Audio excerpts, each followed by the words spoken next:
Comment ça se fait que les foramen rétrécissent au niveau cervical? Eh beh, c'est ce qu'on appelle de l'arthrose.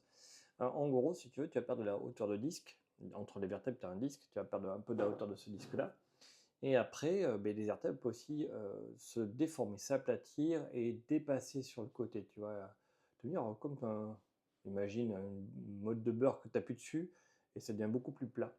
Donc tu perds de la hauteur et comme ça s'étale en horizontal, tu vas aussi perdre de l'espace dans le canal rachidien.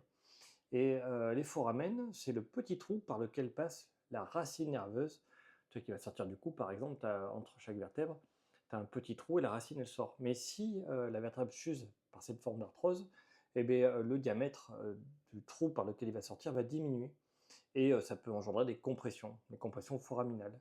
Mais en général, le corps est plutôt bien fait, même si ce diamètre diminue, c'est pas ça vraiment qui va causer des douleurs, ce seront les éléments qui vont être autour, qui vont être tout raides et appuyer dessus. Et donc en général, en étirant le cou, en renforçant le cou, pour parler du cou, eh beh, les foramen vont retrouver un peu de souplesse et les éléments qui sont écrabouillés vont être moins écrabouillés. Mais dis-toi qu'en général aussi, les hernies discales sont toujours foraminales. Ça part sur le côté et ça vient écraser la racine nerveuse dans le foramen. Donc, le corps est fait de cette manière-là, donc c'est pour ça.